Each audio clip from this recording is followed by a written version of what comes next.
the quality of misinformation, disinformation has been massively improved, and it's starting to have a larger impact on our society. They are receiving some suspicious funding and so forth, and that sort of narrative always spread.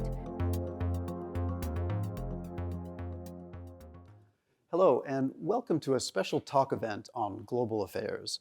Today we're looking at information, how it shapes public opinion and politics, especially here in Asia. I'm Jonathan Soble, former Tokyo bureau chief at the Financial Times, currently a partner at Kreab, Japan, a strategic communications company in Tokyo.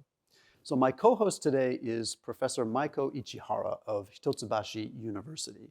Professor Ichihara is a specialist in international relations, and she's particularly interested in democratic movements, how the international community can support those movements, and how authoritarian regimes push back, both at home and abroad. It's great to be working with you again today, and to be here at the Hitotsubashi campus. Now, among other things, you run the university's Institute for Global Governance Research. And before we dive in, why don't you tell us a little bit about what that is? Sure. Well, first of all, thank you very much for coming to Hitotsubashi University. It's wonderful to have you here. The Institute for Global Governance Research, or GGR, at Hitotsubashi University was established in 2020 to hold seminars and publications in the areas of global governance and global law. And our program, our center has three programs. One of them is global risk, another is democracy and human rights, and the third is legal innovation.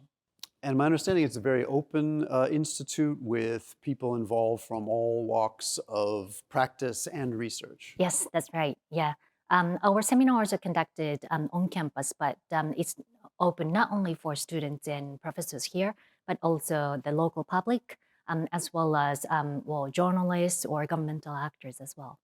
Now I'd like to bring in our special guest for this session. It's Professor Tetsuro Kobayashi. He's from Waseda University, and he's a specialist in political communication and public opinion, which he looks at from the point of view of social psychology. It's great to have you with us today. Thank you for having me. So, Professor Kobayashi, a couple of years ago, you co-wrote a paper whose title, I think, encapsulates what we're looking at today. It was called, "Can Googling Correct Misbelief?" We're looking at political opinion and how information and disinformation shapes it. It's a hugely important topic, especially in an age of the internet and social media, when how it works and the impact is changing. Why does that matter so much now? Yes. So misinformation and disinformation has always been in our societies. So that itself is nothing new. But due to the massive changes in a media environment and how people get information in daily lives, especially the development of the internet, social media, and in addition nowadays, the AI, generative AI, the quality of misinformation, disinformation has been massively improved.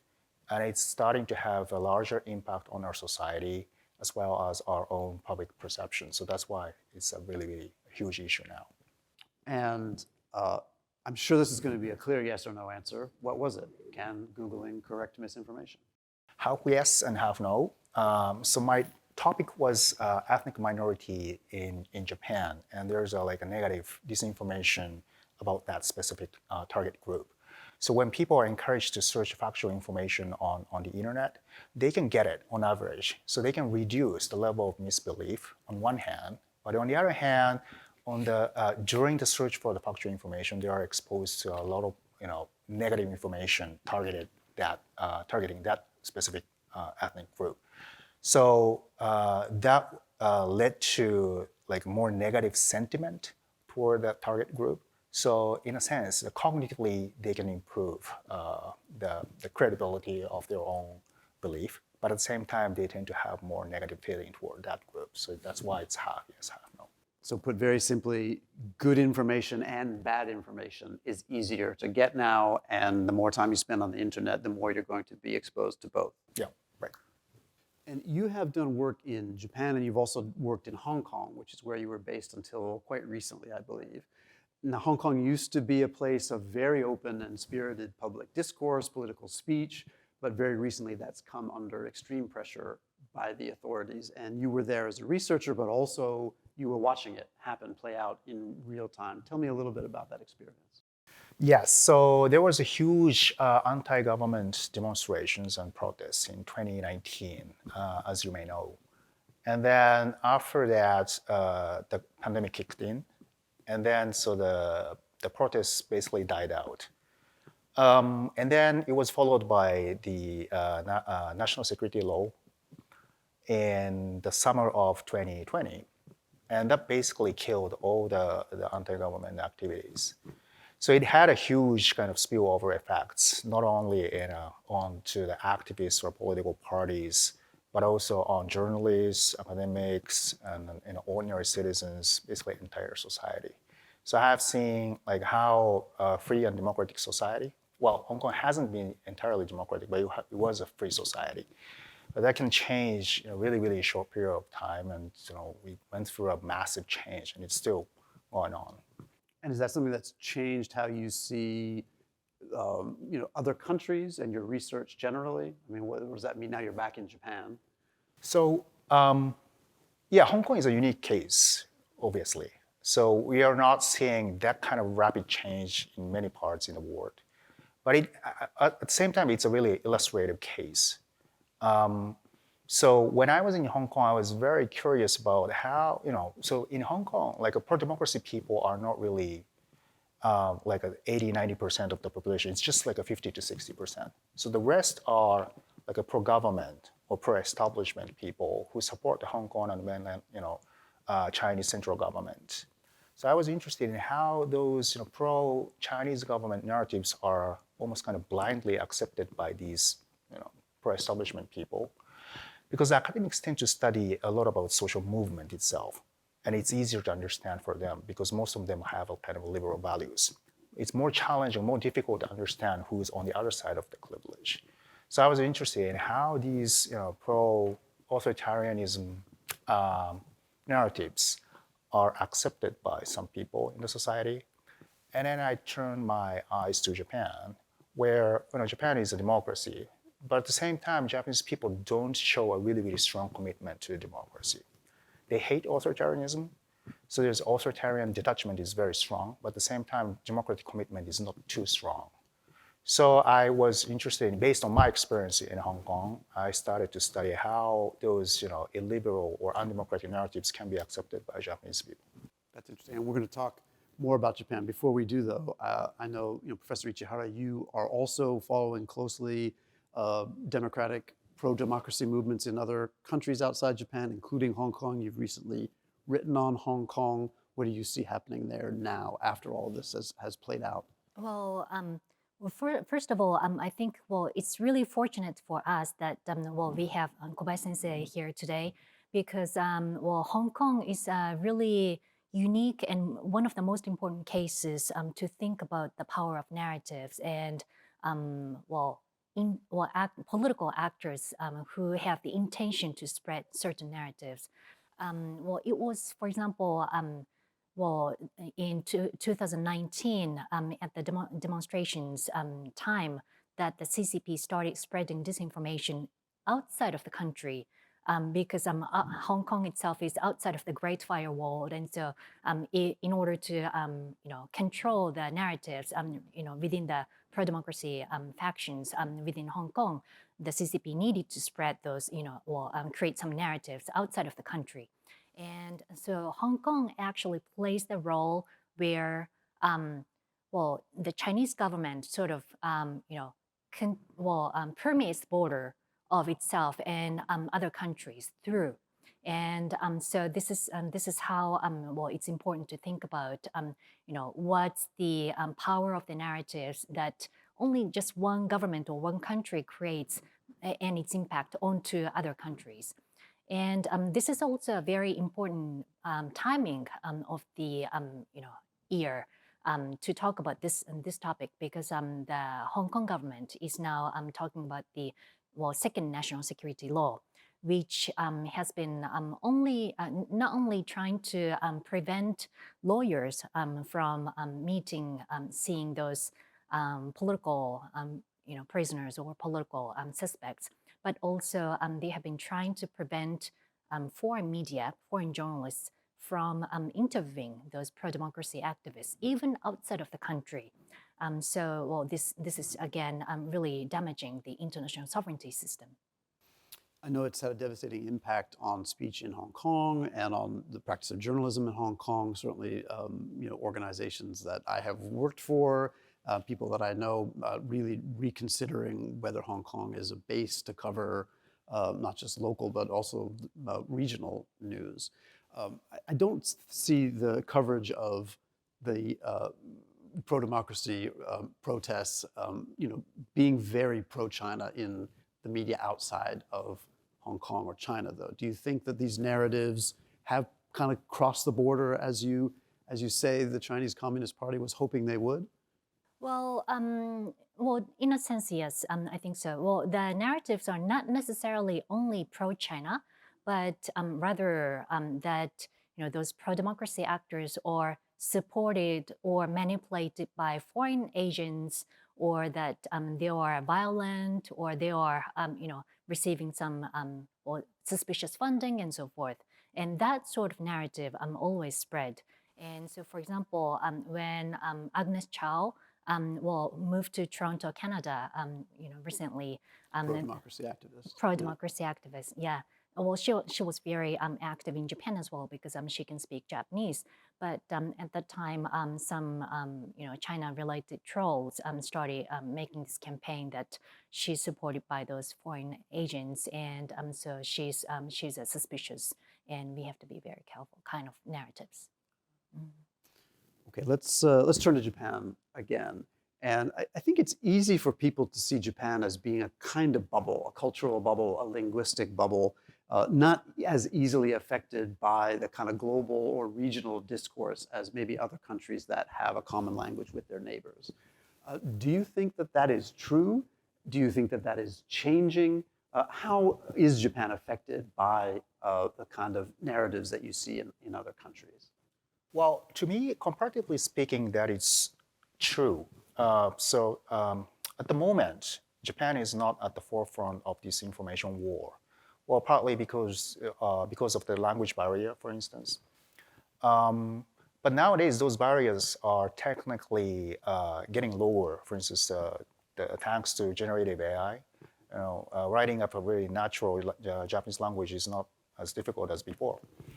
But the language is not the only barrier to me. I think language is not the only barrier. For instance, Japan, so it's been known for years that Japanese people are not as active online as people in neighboring countries, for instance, Taiwan or South Korea. Politically. Well, in general, Japanese people have less trust on online information compared with, like, for instance, Korean people or Taiwanese people. It has historical reasons. In Korea, mass media has been perceived as being biased toward the conservative direction. So that's why liberal people tend to have more trust on online information, like civic journalism and others. Taiwan as well. But in Japan, still, Japanese people have very high trust on mass media, although it's dipping a little bit, but still, globally speaking, it's very high. And so the other side of the coin is a lower trust on online information. And at the same time, as just said, Japanese people rarely post something related to politics online. So online political activity is quite low. So that is actually serving as a barrier against information manipulation from outside Japan. Because people are not, in general, people are not really interested in the political information they can get on social media.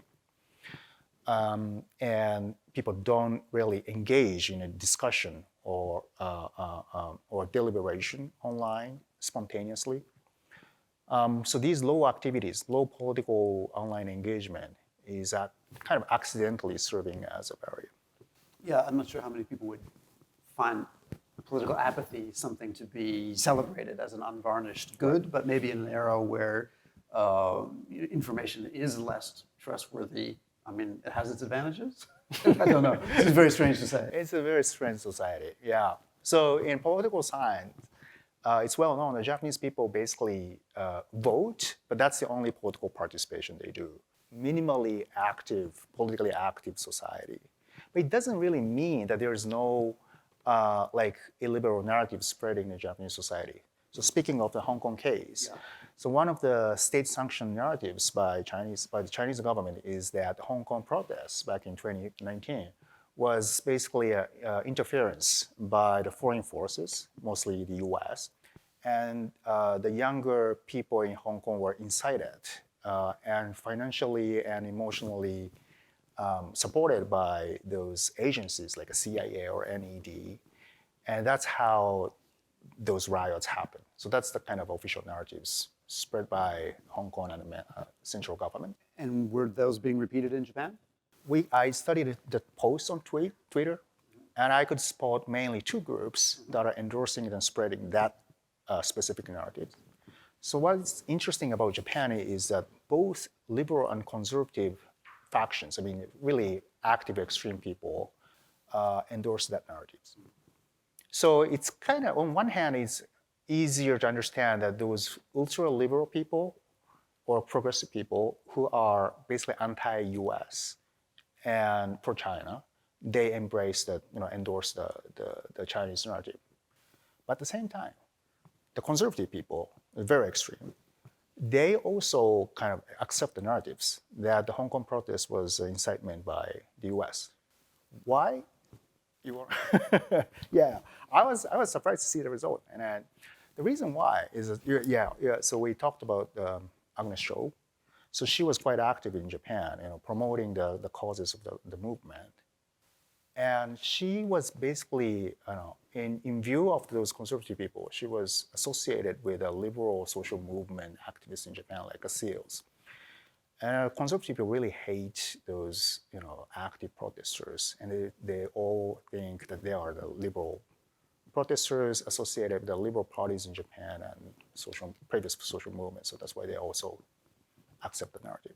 Certainly in other countries, the United States, parts of Europe, you are seeing an increasing tendency on the political right towards populism or worse, kind of outright conspiracy theories, that kind of thing. So, again, certainly that part of the political spectrum is a big shift, I think. I think that's happening a bit less in Japan, though, at least not zero, but comparatively speaking, this might be part of the insulation that we were talking about now. Yeah. So yeah, it's well known that those information manipulation try to capitalize on the social or political cleavage. Like when the society is polarized, it's relatively easier to flame the argument by taking one of these two sides. But in Japan, the cleavage is not as clear as in the US or other more polarized societies. In Japan, the sort of conservatives are in control of the government most of the time, and even in the post-war era, but it's still very much an establishment part of the political spectrum, rather than this inversion into an anti-establishment kind of mood that you see in the US right or parts of Europe, right? Right. Now, you have some research, I think, that we can show on screen. You can sort of we help people visualize a little bit, how you have found the impact of political narratives on Japanese public opinion. Can you just sort of take us through what this is showing? Yeah, so I was basically interested in how, although Japan is somewhat insulated from those illiberal, undemocratic narratives from other countries, but I was interested in kind of the what-if situation. So what if Japanese people are actually exposed to those narratives? So I prepared and wrote up like 12 undemocratic, illiberal narratives. You made them up. This isn't stuff that's... No, it's a real one. But so there are 12 topics, like including Hong Kong national security law and Russian aggression to Ukraine and others. So there are 12 topics. And then for each of these topics, I presented one of four informations. One is undemocratic narrative. The other is undemocratic narrative, same undemocratic narrative, but disclosing the source of the narratives. For instance, the Chinese government is saying this and that. The other is mainstream narrative in Western democracies, including Japan. And the fourth one is mainstream narratives with the source. Like, for instance, the American government is saying this and that. And then in addition to these 4 types of information, I added a control condition that serves as basically the baseline. So you expose people to different kinds of news, Different news. with different kinds of sourcing, Exactly. And saw how they react. Right, how Japanese people are or are not persuaded by these narratives. So of course, it may vary from topic to topic, so that's why I prepared 12 topics. And I targeted roughly like 2,500 people in Japan online and tested whether Japanese people are persuaded by these pro-authoritarian narratives. So here's the result. So basically, the vertical line indicates the baseline. So that is the control group. So if the effect is on the right-hand side of the vertical line, it means people are persuaded toward the position that is in favor of the authoritarian governments like China or Russia. If it's on the left-hand side of the vertical line, then it means they are persuaded toward the more Western side of the argument. So as you can see, so both undemocratic and mainstream arguments can persuade people. But relatively speaking, undemocratic and illiberal narratives are more powerful than our familiar mainstream narratives. And is that just because they're new to people? I think that is the biggest reason. So when people are actually, so that's why, so the insulation is kind of a fortunate situation now. If those illiberal narratives permeate into the Japanese society, it's well likely that people are actually persuaded.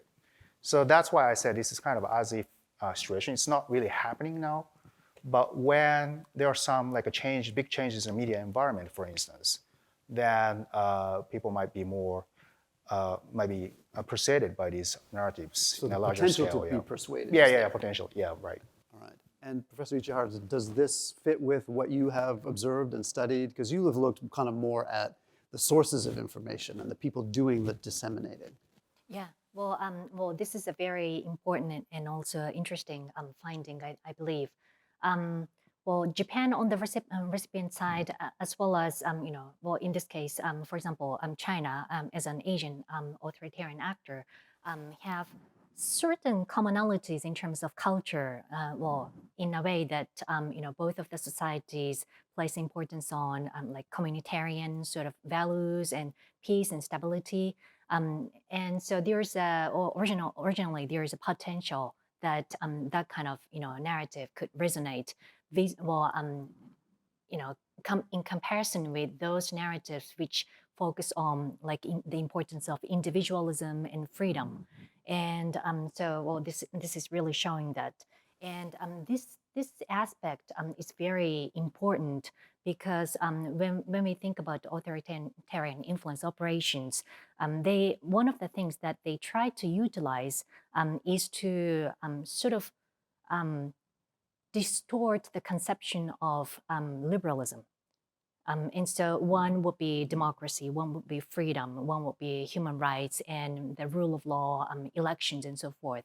And in every, conceptions of this sort, they try to sort of take away, remove the aspect of individualism and freedom and present as if it's about, it's only about social rights, if it's about human rights. And they try to show democracy, for example, as if it's only about election system or institution, whether it's free and fair. I see. So, if people aren't deeply committed to those systems in the first place, you find that they can be more easily undermined. Is that the idea? Yes, yeah. Of course, the social media and internet era has changed how these narratives reach people. That change has been going on for a while. I feel like we are now at a time when, you mentioned generative AI, lowering the barriers of entry to information into Japan, for example. But we are at an era where technology is starting to really revolutionize the production of information, whether it's through AI or through ultra-realistic digital fakes, that kind of thing. Where do you see the next wave of information coming from, and how is that impact going to change? So yeah, generative AI is basically a technology for the producers of the narratives or the propaganda, you know, practices. So my view is that so long as there's no huge demand for that, then in the end, people might not be persuaded. But at the same time, because the generative AI has a huge potential for catching people's eyes, so it's not only producing the normal banal narratives, but it can create really interesting cultural artifacts, not only text, like videos, images, and so on and so forth. There was an incident not too long ago where someone created a fake of Prime Minister Kishida speaking and claimed that this was sort of an experiment just to see how easily people would be fooled, but it became a big deal in Japan. But what is the reaction to that say about the state of the technology, but also society's receptiveness to it? I think people are still wondering how far it could go. And then Japan, we were kind of lucky that we had some amount of time to be well prepared for the next shockwave. So in the US, those kind of deepfake videos are not really new anymore. So it's happening almost every day, whether the quality is good or bad. But in Japan, so that Prime Minister Kishida's deepfaked video stirred a lot of debates, and people started to pay attention to the potential problems of this technology. Right? So Japan is kind of slow in accepting these new technologies, relatively speaking. But the upside of this, delay is that we have more time to be well prepared. Yeah. We are at a time when I think official channels of communication, whether it's governments or the mainstream media, kind of struggle more and more to break through. And if you are looking at Japan and how it communicates with the rest of the world and talks about itself and tries to make itself understood, do you think Japan is doing enough? Do you think there's enough credible information about Japan out there in the world? And if not, how can that be fixed? I'm going to ask both of you this question.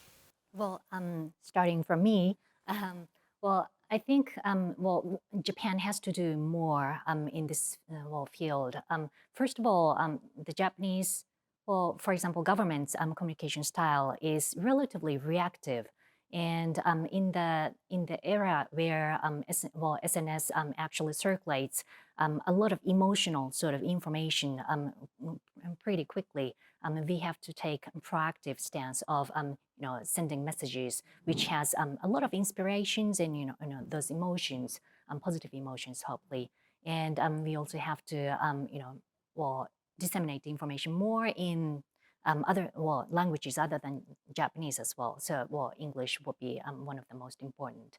And above all, what we have to pay attention to, which we have not paid enough attention in the post-World War II era, I believe, is that we ourselves in the society, as the society, or in the Japanese government, have not had enough political beliefs, visions, messages, and so forth. Because during the World War II, World War I, and World War II, whether it's journalists or academics, we had this sort of sense that our works, whether it's writings or commentaries, have actually helped the government, go into the invasion of other Asian countries. And so out of these regrets in the post-World War II period, people started staying away from politics. And so in the Japanese media sphere, basically most of the media companies write about the same thing, receiving information from the government, for example. But we have to understand that by trying to be apolitical, by trying to be staying away from politics, we are actually creating a vacuum where existing power can actually dominate the sphere and narratives and so forth. So if we let those actors that have agenda behind to spread narratives while we are staying away from these political conversation, then we will let them actually dominate. So we have to think about how to create narratives based on what kind of visions that we have. Of course, political engagement is a double-edged sword, isn't it? As we already talked about, right? I mean, apathy is not good, but apathy in an era where over-emotional and over-credulous reactions to bad information can be a kind of, as you said, an accidental resilience. So I think you're going to find a lot of people wondering whether a more active and engaged public in and of itself is good, or whether there needs to be kind of some sort of education behind that, some sort of way of making sure that that engagement and truth can somehow be combined. And I think that's the struggle that we're seeing, not just in Japan, but all around the world, right? Yeah. So what about official communications in Japan, or the world's impression of Japan? You've talked about how Japanese public sees the world through different kinds of narratives. What's the flip side look like to you? Yeah. So, well, to me, it seems the Japanese government is really good at providing the factual information. And for instance, in the case of the release of the Fukushima treated water, it has a fascinating websites and providing day-to-day factual information from multiple institutions. So there's a lot of factual information. But narratives are completely different mode of communication. So actually, narrative is the opposite of providing those numbers, statistics, backgrounds, and details.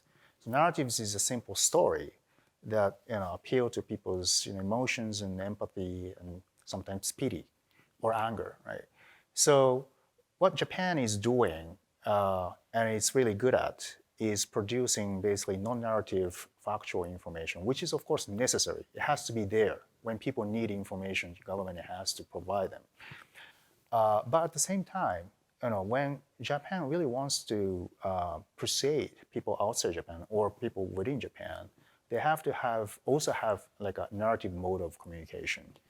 And to me, it seems Japan is not really doing that job yet, or maybe trying to do it, starting to do it, but still the predominant mode of communication is factual based. Why do you think that is? Why do you think that is? Because I think, so that's primarily the government's role to provide information. So that is, of course, necessary. I'm not saying that the government should stop that. It should continue to do that. But in addition to that, maybe the current social media environment basically demands the government, even the government, to provide a story for people to understand this complex reality. So I guess, so from what I hear, I think the Japanese government is also trying to do that, trying to, for instance, counter-argue against the narratives spread by other countries, like the ones about the treated water. So one example I noted is that when I was in Hong Kong, Consul General of Japan, they made a kind of rare statement rebutting the narratives made by the Hong Kong and the central Chinese government by saying that, hey, if the treated water is really dangerous, then it will be the Japanese people who are the first victim of the risk, right? Then why would the Japanese government do that kind of ridiculous thing to harm its own people? So it doesn't, add up. So that was a kind of story that tried to convince the people in Hong Kong that the treated water is safe, right? So it's not based on any scientific facts or numbers or statistics. They told a story. A story has to be backed up by facts? Yeah, of course it has to be But backed if up, it's just the raw facts, then it's not enough. Is that the idea? Yes. How to interpret the data, and then make it, integrate them into a coherent story. It takes a certain, I would say, boldness or even presumptuousness to tell a story and not just provide facts. And when I was covering the original nuclear accident 13 years ago as a journalist, I found the same thing. I found a very sort of a tendency to rely on raw data as the whole story, which left a vacuum for people to kind of invent what else was going on. I mean, whether it was the government or the utility company that owned the nuclear power plant, would give you lots and lots of raw data, would never tell you what it meant. And there was an aspect there where they were maybe trying to be a bit humble, like it's not for us to say, but there was also maybe a fear of taking responsibility for the story. If we interpret that, that means we are open to criticism. If we interpret that and it turns out to be wrong, then we get in trouble. But it left a vacuum where people could kind of say whatever they wanted. So it wasn't necessarily helpful, right? Before we wrap up, I want to talk a little bit about current events, the news. 2024 is a big year, I think, for kind of the democratic world and the turn of that world. We have conflicts in Ukraine and in Gaza, which are reverberating around the world and kind of being part of fault lines that are almost bigger than those conflicts themselves. We have a big election coming up in the United States later in the year. We just had one in Taiwan that was, in part about the future of Taiwanese democracy. All of these are tied to the information warfare we've been talking about from the beginning. What do you see as the narratives that are being built around these events and the things that we need to kind of look out for? I see. Yeah, I think for each of these big global events, like the Gaza conflict, Taiwan, Ukraine, and many others, each of these events has its own narratives. And people are competing over the dominance of the narrative wars. But what I see, to me, I think, there's a kind of a common narratives that we are seeing in democracies. This is basically people are kind of tired of these, massive international events coming, constantly, one after another. So it's kind of like a foreign policy fatigue. And then the kind of natural consequence of that is that people starting to think, okay, so these are really important issues.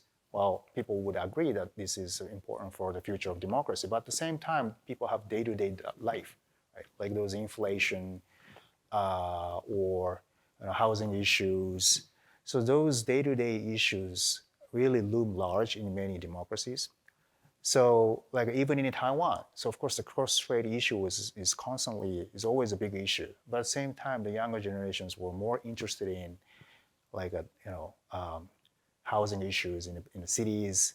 So hey, okay, so these are important issues and these are important for democracies, but we have more important issues in our day-to-day lives. So that kind of narratives are getting common, even in the US, right? So the US, those who support Donald Trump, they more care about their own lives rather than how the US defend democracy globally. So that kind of common narrative is getting more and more popular these days. So we have to watch that, keep watching that. Yeah, I think one dilemma you've seen in the United States for people who oppose Trump and what he stands for is that you can see that it's a big issue of democracy and its opposite, but it's also something that the more you talk about, let's fight for democracy, the less a lot of American voters care, right? Right. You say that's a global phenomenon now? Yeah, I think so. It's a priority issue, right? So they would, support democracy, but that's not the most important issue in their lives. Yeah, I think when you look at, a conflict like also say Russia, Ukraine, or Gaza, the kind of core of the narrative war is the two sides trying to compete for sympathy. Which side do you support? And you have another layer of people using those conflicts for their own agendas. And then finally, there's this fundamental question of kind of, do people care or not, right? Whether to be engaged in these issues is itself kind of an ideological fault line with its own stories around it. Isn't that true? So as you said, basically there is a fierce fight between domestic actors, especially during the election time. There have been a plethora of troll firms and PR firms that are utilized by those political parties in every country. And so they help spread disinformation or distorted information to create narratives that are favorable for one particular party. And so that actually deepens the divide within the society. and that's targeted by certain authoritarian actors that are trying to utilize the opportunity to show as if show that democracy is chaotic, democracy is ineffective, and in order to sort of strengthen their political hold in the country, in their authoritarian country. And so election is one of the things. And amongst the agendas, within elections, those, as Kobayashi Sensei talked about, those controversial sort of issues tend to be utilized. And so oftentimes we see intervention, political intervention, election intervention in terms of like human rights issues or some very political issues where the society is divided, be it over LGBTQ issue or women's rights issue and so forth. And that's where people's trust between different sides is kind of relatively weak. And people's trust to the government might be also weak. So in this election, big election year, what we have to do would be to bridge the gap between different divided society, and also to strengthen trust amongst the people and also to the government. So apparently, governments have to work hard to strengthen their transparency, accountability, and the rule of law, in order to gain trust from the public. Okay, gaining the trust of the public in government, gaining the trust of the public in information. How do we do it? Let's fix it. Last question.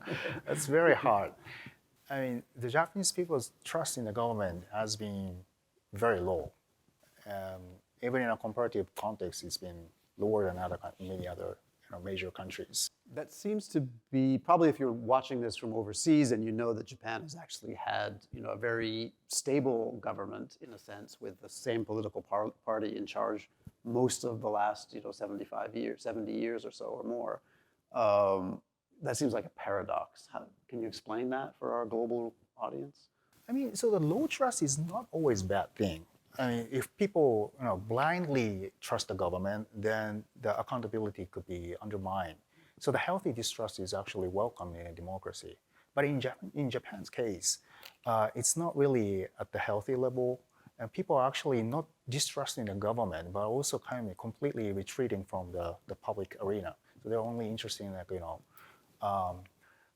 rich private lives. So in that sense, people tend to lose sight of how to resolve the issues collectively in a society. So so here's an issue like economic issue or a social welfare issue, or people might be really worried about their future when they get old, right? Because they believe the pension is not enough. Then so there's two ways to solve the issues. One is to fix the system, right? Or through democratic procedures, elections and whatever. The other is, I care only my pension, and I can make more money by getting this qualification or investing on something. Then that's it. So it seems more people are opting for these individualistic solutions rather than solving the issues collectively. And in that sense, it's actually worse than distrust maybe. Right? So I don't care about the collective solution or election or democratic decision making. I do it myself.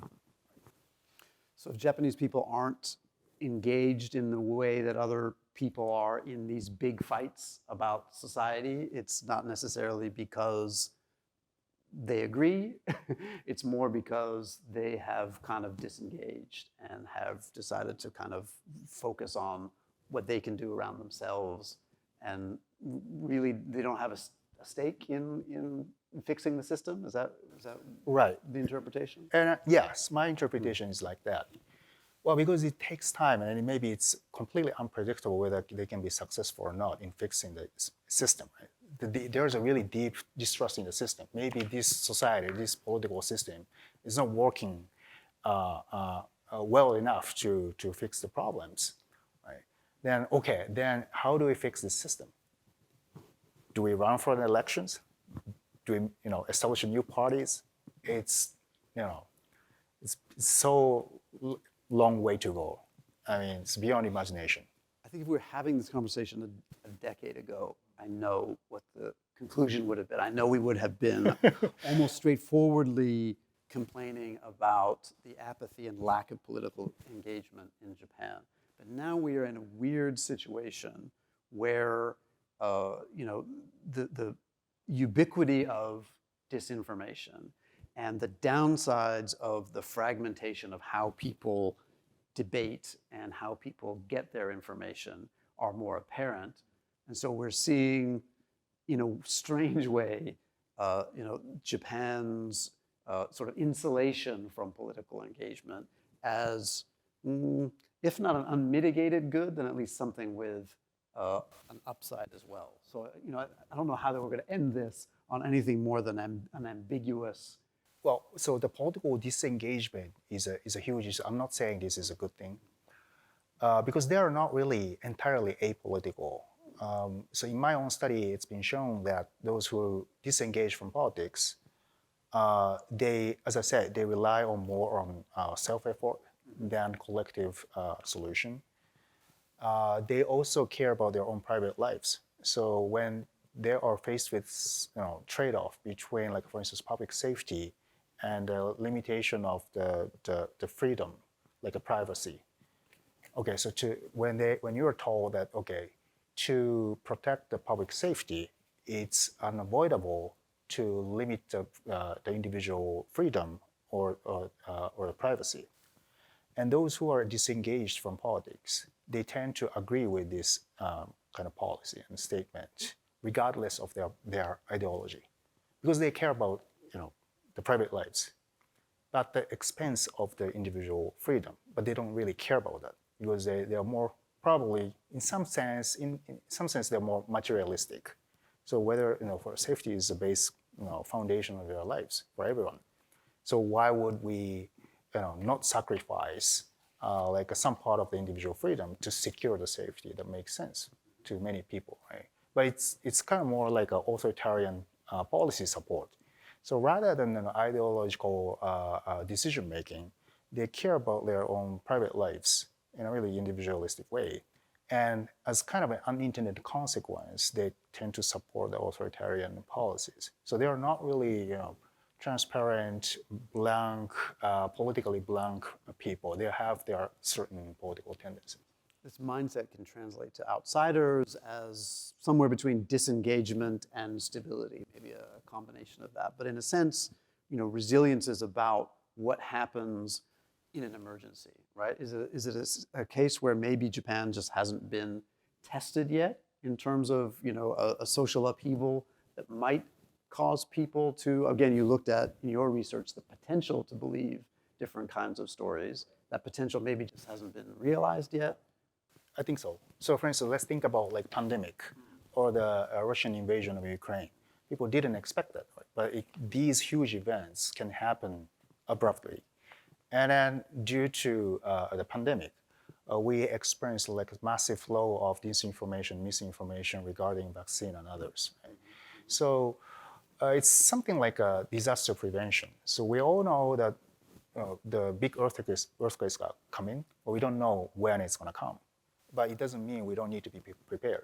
Right? So that's why, so these kind of huge events, like Russian aggression, like wars, disasters, pandemic, it could happen at any moment.